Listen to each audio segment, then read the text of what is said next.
is about how to solve a system of first order, first derivative, constant coefficient, linear equations. And if we do it right, it turns directly into linear algebra. The key idea is the solutions to constant coefficient linear equations are exponentials. So if you look for an exponential, then all you have to find is what's up there in the exponent and what multiplies the exponential, and that's the linear algebra. So, and the result, one thing we will find, it's completely parallel to powers of a matrix. So the last lecture was about how would you compute a to the k, or a to the 100. How do you compute high powers of a matrix? Now, it's not powers anymore, but it's exponentials. That's the natural thing for differential equation. Okay, but can I begin with an example? And I'll just go through the mechanics. How would I solve the two differential equations? So I'm going to make it, I'll have a 2 by 2 matrix, and the coefficients are -1, 2, 1, -2, and I better give you some initial condition. So suppose it starts u at time 0. This is u1, u2. Suppose everything is in u1 at time 0. So at the start, it's all in u1. But what happens as time goes on, du2 dt will be positive because of that u1 term. So flow will move into the u2 component, and it will go out of the u1 component. So we'll just follow that movement as time goes forward by looking at the eigenvalues and eigenvectors of that matrix. That's the first job. Before you do anything else, find the matrix and its eigenvalues and eigenvectors. So let me do that. Okay, so here's our matrix. Maybe you can tell me right away what are the eigenvalues and eigenvalues anyway, and then we can check. But can you spot any of the eigenvalues of that matrix? We're looking for 2 eigenvalues. Do you see, I mean, if I just wrote that matrix down, what do you notice about it? It's singular, right? That's a singular matrix. That tells me right away that one of the eigenvalues is lambda equals 0. That's a singular matrix. The second column is -2 times the first column. The determinant is 0. It's singular, so 0 is an eigenvalue, and the other eigenvalue will be from the trace. I look at the trace. The sum down the diagonal is -3. That has to agree with the sum of the eigenvalues, so that second eigenvalue better be -3. I could, of course, I could compute, why don't I over here compute the determinant of a minus lambda I, the determinant of this -1 minus lambda 2, 1, -2 minus lambda matrix. But we know what's coming. When I do that multiplication, I get a lambda squared. I get a 2 lambda and a 1 lambda. That's a 3 lambda. And then now I'm going to get the determinant, which is 2 minus 2, which is 0. So there's my characteristic polynomial, this determinant. And, of course, I factor that into lambda times lambda plus 3. And I get the 2 eigenvalues that we saw coming. What else do I need? The eigenvectors. So before I even think about the differential equation or how to solve it, let me find the eigenvectors for this matrix. Okay, so take lambda equals 0. So that's the first eigenvalue. Lambda 1 equals 0. And the second eigenvalue will be lambda 2 equals -3. By the way, I already know something important about this. The eigenvalues are telling me something.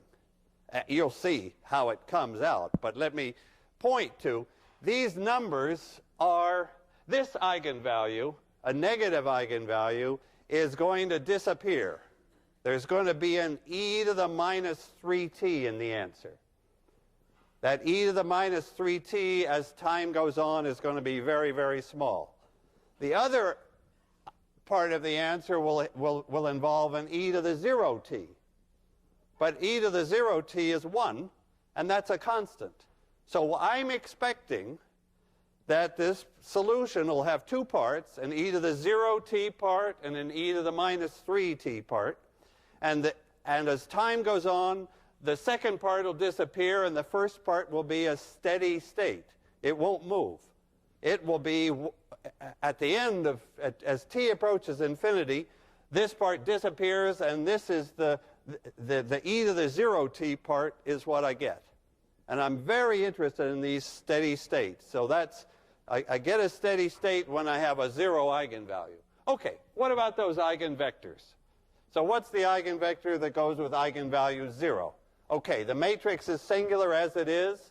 The eigenvector is the guy in the null space. So what vector is in the null space of that matrix? Let's see. I guess I probably give the free variable the value 1, and I realize that if I want to get 0, I need a 2 up here. Okay? So AX1 is 0x1. AX1 is 0x1. Fine. Okay. What about the other eigenvalue? Lambda 2 is minus 3. Okay. How do I get the other eigenvalue then? For the moment, can I mentally do it? I subtract minus 3 along the diagonal, which means I add 3. I'll just do it with an erase for the moment. So I'm going to add 3 to the diagonal. So this minus 1 will become a 2. And I'll make it in big loopy letters. And when I add 3 to this guy, the minus 2 becomes, well, I can't make 1 very loopy, but how's that? Okay. Now that's a minus 3i, a plus 3i, sorry. That's a plus 3i. It's supposed to be singular, right? If I did it right, this matrix should be singular, and the x2, the eigenvector, should be in its null space. Okay, what do I get for the null space of this? Maybe minus 1, 1, or 1 minus 1. Doesn't matter. Those are both perfectly good, right? That's in the null space of this. Now because a times that vector is 3 times that vector. AX2 is minus 3x2. Good. Okay, can I get a again so we see that correctly? That was a minus 1 and that was a minus 2. Good. Okay. That's the first job. Eigenvalues and eigenvectors. And already the eigenvalues are telling me the most important information about the answer. But now, what is the answer? The answer is the solution will be u of t. Okay, now I use those eigenvalues and eigenvectors. The solution is there are 2 eigenvalues. So there are going to be 2 special solutions here. 2 pure exponential solutions. The first one is going to be e to the lambda 1t x1. And so that solves the equation. And so does this one. They both are solutions to the differential equation. That's the general solution. The general solution is a combination of that pure exponential solution and that pure exponential solution. Can I just see that those guys do solve the equation? So let me just check on this one, for example. Check. I want to check that my equation, let's remember the equation du dt is au. I plug in e to the lambda 1t x1, and let's just see that the equation's okay. I believe this is a solution to that equation. So just plug it in. On the left-hand side, I take the time derivative. So the left-hand side will be lambda 1 e to the lambda 1 t x1, right? The time derivative, this is the term that depends on time. It's just ordinary exponential. Its derivative brings down a lambda 1. On the other side of the equation, it's a times this thing, a times e to the lambda 1 t x1. And does that check out? Do we have equality there? Yes, because e to the lambda 1 t appears on both sides, and the other one is ax1 equal lambda 1 x1. Check. We've come to the first point to remember. These pure solutions, those pure solutions are those pure exponentials are the differential equations analog of last time we had pure powers. Last time, so last time the analog was lambda 1 to the kth power x1, some amount of that, plus some amount of lambda 2 to the kth power x2. That was our formula from last time. I put it up just so your eye compares those two formulas. Powers of lambda in the difference equation. This was for the equation uk plus 1 equals a uk. That was for the finite stepping by 1. And we got powers. Now this is the one we're interested in, the exponentials. So that's the solution. What are C1 and C2? Then we're through. What are C1 and C2? Well, of course, we know these actual things. Let me come back to this. C1 is, we haven't figured out yet, but e to the lambda 1 t, the lambda 1 is 0. So that's just a 1 times x1, which is 2, 1. So it's C1 times this 1 that's not moving, times the vector, the eigenvector 2, 1, and C2 times, what's e to the lambda 2t? Lambda 2 is minus 3. So this is the term that has the minus 3t, and its eigenvector is this 1 minus 1. So this vector solves the equation, and any multiple of it. This vector solves the equation if it's got that factor e to the minus 3t. We've got the answer except for C1 and C2. So everything I've done is immediate as soon as you know the eigenvalues and eigenvectors. So how do we get C1 and C2? That has to come from the initial condition. So now I use u of 0 is given as 1, 0. So this is the initial condition that will find C1 and C2. So let me do that on the board underneath. At t equals 0 then, I get C1 times this guy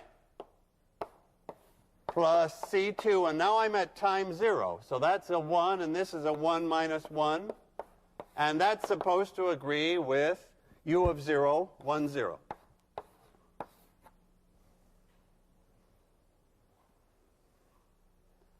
Okay. That should be two equations.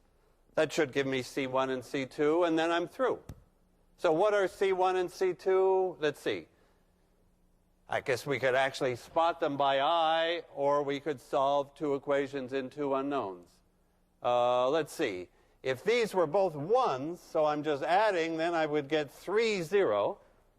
So what's the solution then? If C1 and C2 are both 1s, I get 3, 0. So I want like 1/3 of that, because I want to get 1, 0. So I think it's C1 equals 1/3, C2 equals 1/3. So finally, I have the answer. Let me keep it in this board here. Finally, the answer is 1/3 of this plus 1/3 of this. Do you see what's actually happening with this flow? This flow started out at, the solution started out at 1, 0. Started at 1, 0. Then as time went on, people moved, essentially. Some fraction of this 1 moved here. And in the limit, there's the limit. As t goes to infinity, as t gets very large, this disappears, and this is the steady state. So the steady state is,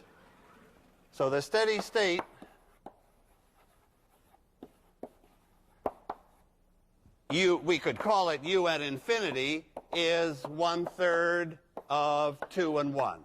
It's 2/3, 1/3. So that's you're getting like total insight into the behavior of the solution, what the differential equation does.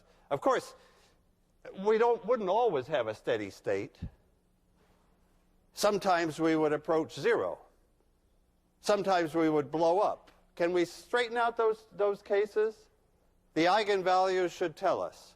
So when do we get, so let me ask first, when do we get stability? That's u of t going to 0. When would the solution go to 0 no matter what the initial condition is? Negative eigenvalues, right. Negative eigenvalues. But now I have to ask you for one more step. Suppose the eigenvalues are complex numbers, because we know they could be. Then we want stability. We need all these e to the lambda t's all going to 0. And somehow that asks us to have lambda negative. But suppose lambda is a complex number, then what's the test? What if lambda is a complex number like, suppose lambda is negative plus an imaginary part.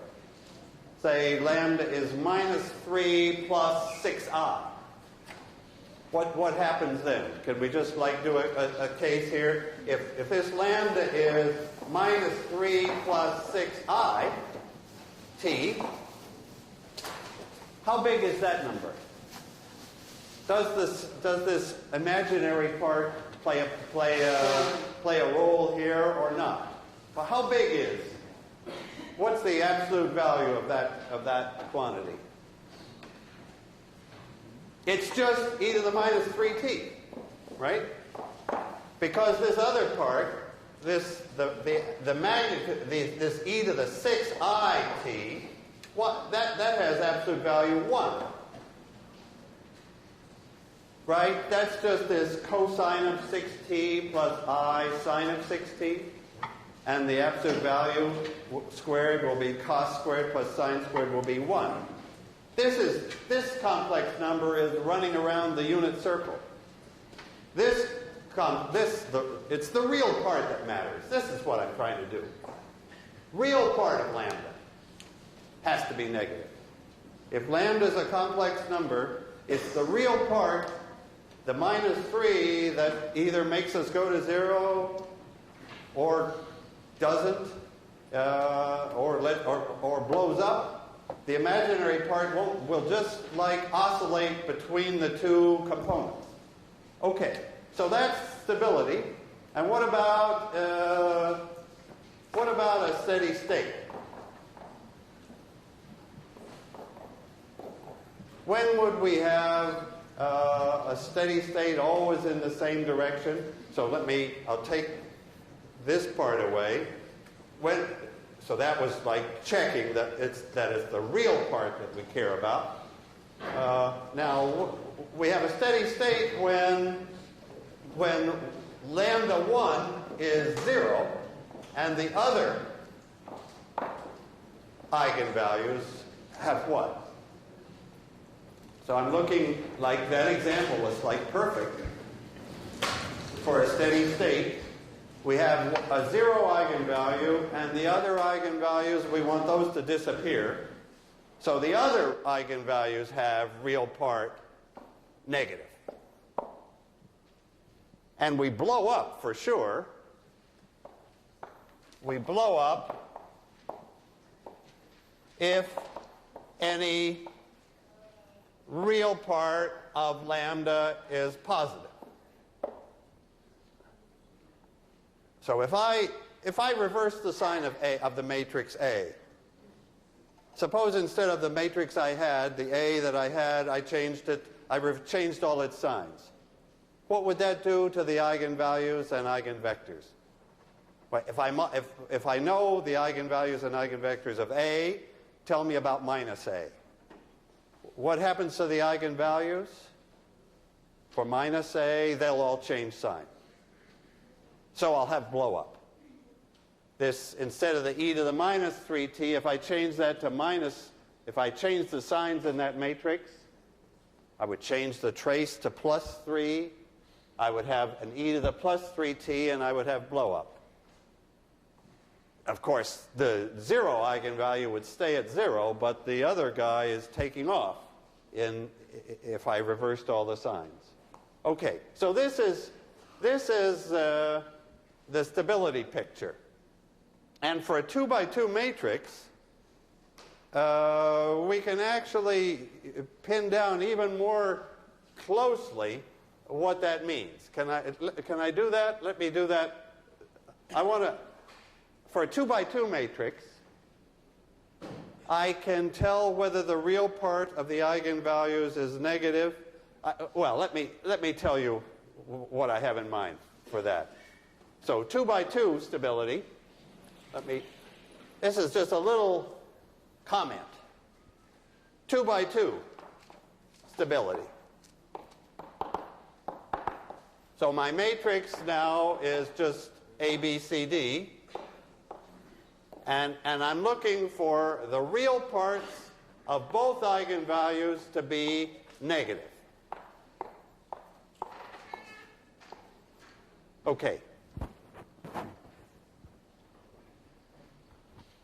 How can I tell from looking at the matrix, without computing its eigenvalues, whether the two eigenvalues are negative, or at least their real parts are negative?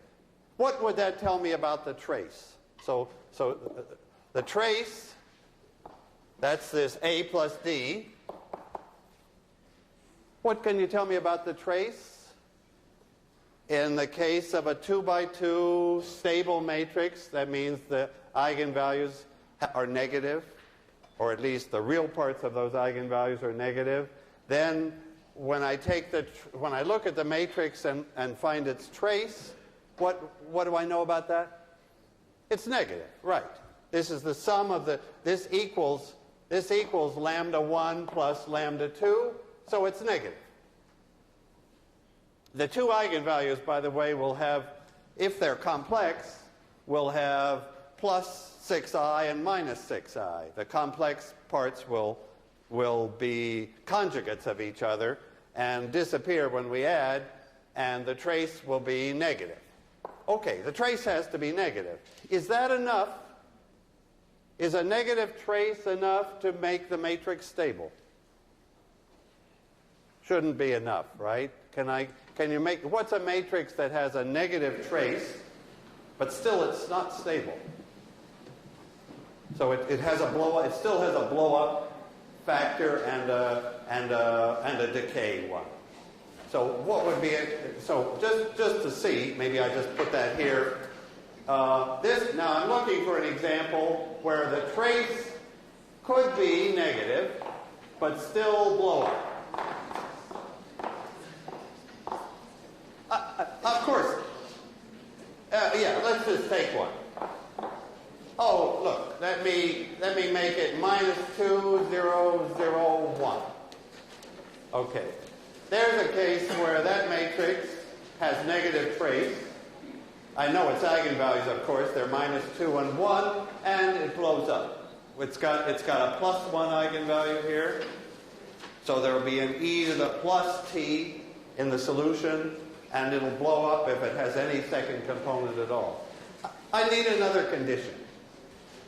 And it's a condition on the determinant.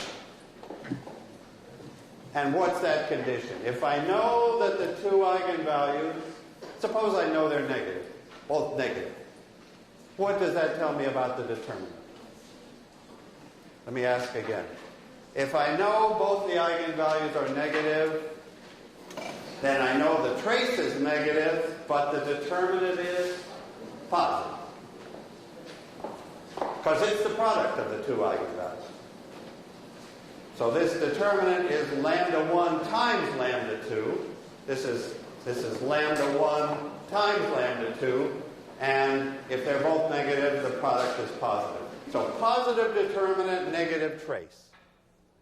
I can easily track down this condition also for if there's an imaginary part hanging around. Okay, so that's like a small but quite useful, because 2 by 2 is always important, comment on stability. Okay, so let's just look at the picture again. Okay, the main part of my lecture, the one thing you want to be able to just do automatically is this step of solving the system.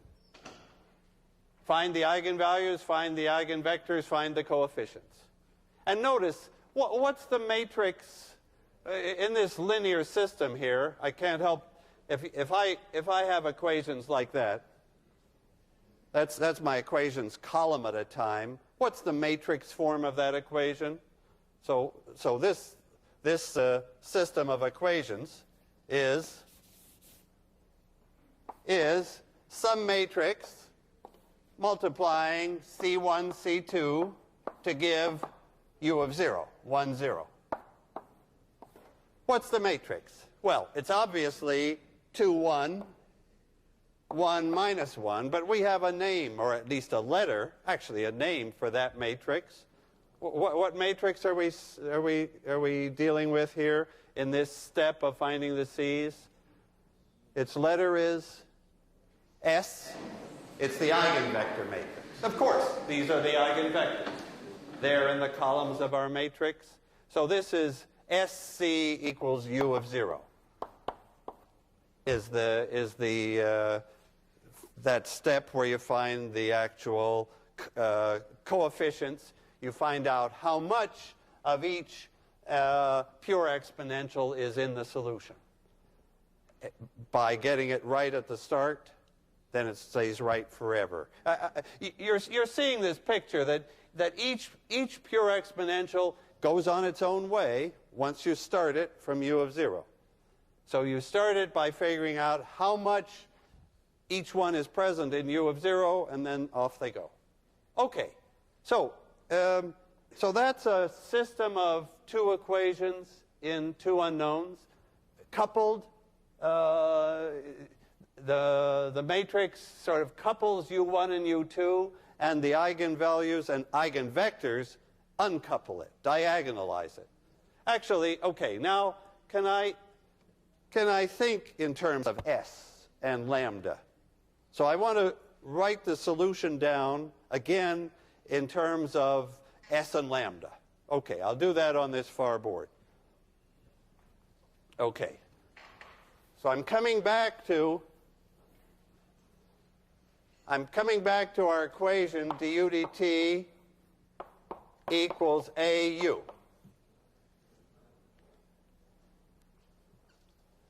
Now, this matrix A couples them. The whole point of eigenvectors is to uncouple. So one way to see that is introduce set U equal A, not A, it's S, the eigenvector matrix, that uncouples. So I'm taking this equation as I'm given, coupled with A is probably full of non-zeros, But by uncoupling it, I mean I'm diagonalizing it. If I can get a diagonal matrix, I'm in. Okay, so I plug that in. This is A SV, and this is S dV dt. S is a constant. This is the eigenvector matrix. This is the eigenvector matrix. Okay, now I'm going to bring S inverse over here. And what have I got? That combination S inverse AS is lambda, the diagonal matrix. That's the point. That if I'm using the eigenvectors as my basis, then my system of equations is just diagonal. There's no coupling anymore. dv1 dt is lambda 1 v1. So let's just write that down. dv1 dt is lambda 1 v1, and so on for all n of the equations. It's a system of equations, but they're not connected. So they're easy to solve, and why don't I just write down the solution? V is now some e to the lambda 1 t. Okay. I guess my idea here now is to use the natural notation. V of t is e to the lambda t v of 0. And u of t will be s e to the lambda t s inverse u of 0. This is the formula I'm headed for. This matrix, S e to the lambda t s inverse, that's my exponential. That's my e to the at. Is this S e to the lambda t s inverse. So my job really now is to explain what's going on with this matrix up in the exponential. What does that mean? What does it mean to say e to a matrix? This ought to be easier because this is e to a diagonal matrix, but still it's a matrix. What do we mean by e to the at? Because really, e to the at is my answer here. My answer to this equation is this u of t. This is my e to the at u of 0. So it's my job is really now to say what does that mean? What's the exponential of a matrix, and why is that formula correct? Okay, so I'll put that on the board underneath. What's the exponential of a matrix? Let me come back here. So I'm talking about matrix exponentials.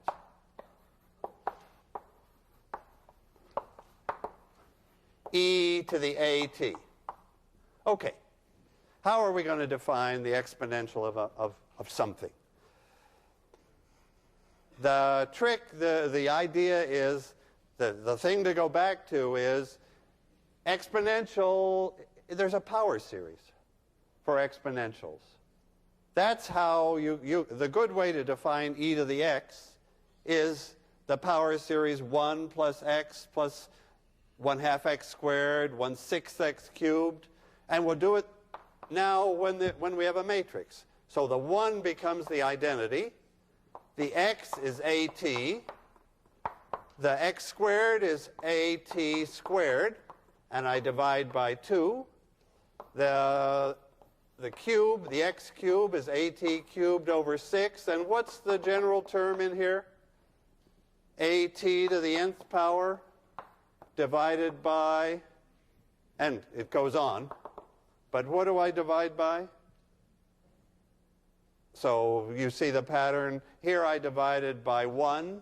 Here I divided by 1, by 2, by 6. Those are the factorials. It's n factorial. That was like the one beautiful Taylor series. The one beautiful Taylor series, well, there are two beautiful Taylor series in this world. The Taylor series for e to the x is the sum with x to the nth over n factorial. And all I'm doing is doing the same thing for matrices. The other beautiful Taylor series is just the sum of x to the nth, not divided by n factorial. Do you know what function that one is? So if I take, this is the series, all these sums are going from 0 to infinity. What function have I got? This is like a side comment. This is 1 plus x squared plus x cubed plus x to the fourth not divided by anything. What's that function? 1 plus x squared plus x cubed plus x fourth forever is 1 over 1 minus x. It's the geometric series, the nicest power series of all. So actually, of course, there would be a similar thing here. If I wanted, I minus AT inverse would be, now I've got matrices. I've got to have matrices everywhere, but it's just like that series with, and just like this one without the divisions. It's I plus AT plus AT squared plus AT cubed and forever. So that's actually a reasonable way to find the inverse of a matrix. If I chop it off, well, it's reasonable if t is small. If t is a small number, then t squared is extremely small, t cubed is even smaller. So approximately that inverse is I plus AT. I can keep more terms if I like. Do you see what I'm doing? I'm just saying we can do the same thing for matrices that we do for ordinary functions. And the good thing about the exponential series, so in a way this series is better than this one. Why? Because this one always converges. I'm dividing by these bigger and bigger numbers. So whatever matrix A and however large T is, that series, these terms go to 0. The series adds up to a finite sum. E to the AT is completely defined. Whereas the second guy could fail, right? If AT is big, somehow if AT has an eigenvalue larger than 1, then when I square it, it'll have that eigenvalue squared. When I cube it, the eigenvalue will be cubed. That series will blow up unless the eigenvalues of AT are smaller than 1. So when the eigenvalues of AT are smaller than 1, so I better put that in. All eigenvalues of AT below 1, then that series converges and gives me the inverse. Okay, so this is the guy I'm chiefly interested in, and I wanted to connect it to, okay, how do I get, this is my main thing now to do. How do I get e to the AT? How do I see that e to the AT is the same as this? In other words, I can find e to the AT by finding s and lambda, because now e to the lambda t is easy. Lambda is a diagonal matrix, and we can write down e to the lambda t, and will right in a minute. But how do you see that we're hoping that we can compute e to the AT from s and lambda, and I have to look at that definition and say, okay, how do I get an s and a lambda to come out of that? Okay, do you see how I want to connect that to that from that definition? So let me erase this, the geometric series, which isn't part of the differential equations case, and get the s and the lambda into this picture. Oh, okay. Here we go. So identity is fine. Now, all right, you can see how am I going to get A replaced by s's and lambdas? Well, I used the fundamental formula of this whole chapter. A is s lambda s inverse and then times t. That's AT. Okay, what's A squared t? I've got the divide by 2, I've got the t squared, and I've got an A squared. All right, so I've got there's A, now square it. So what happens when I square it? We've seen that before. When I square it, I get s lambda squared s inverse, right? When I square that thing, there's an s and an s cancels out an s inverse. I'm left with the s on the left, the s inverse on the right, and lambda squared in the middle, and so on. The next one will be s lambda cubed s inverse times t cubed over 3 factorial. And now, what do I do now? I want to pull an s out from everything. I want an s out of the whole thing. Oh, look, I better write the identity how. I want to be able to pull an s out and an s inverse out from the other side, so I just write the identity as s times s inverse. So I have an s there and an s inverse from this side, and what have I got in the middle? If I pull out an s and an s inverse, what have I got in the middle? I've got the identity, a lambda t, a lambda squared t squared over 2. I've got e to the lambda t. That's what's in the middle. That's my formula for e to the at. Oh, now I have to ask you, does this formula always work? This formula always works. Well, except it's an infinite series. But what do I mean by always work? And this one doesn't always work. And I just have to remind you of what assumption is built into this formula that's not built into the original. The assumption that A can be diagonalized. You'll remember that there are some subset of matrices that don't have n independent eigenvectors. So we don't have an S inverse for those matrices, and the whole diagonalization breaks down.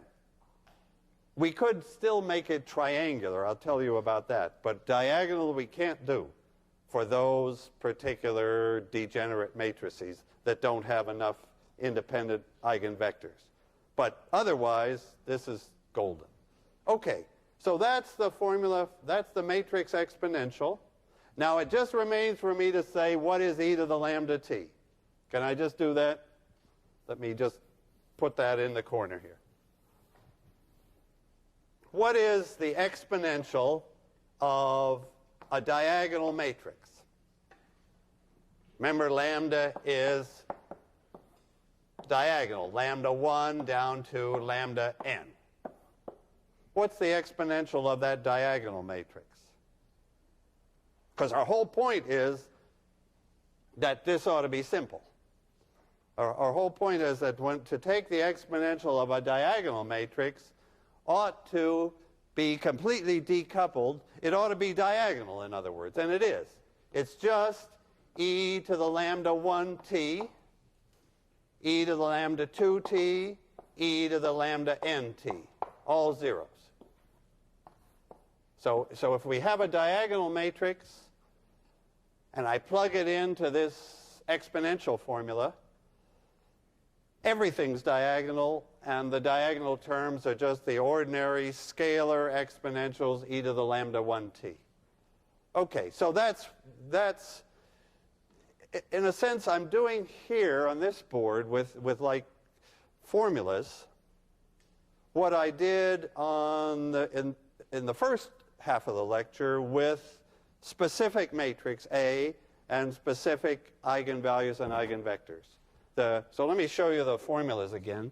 But I guess what should you know from this lecture? You should know what this matrix exponential is, and like when does it go to 0?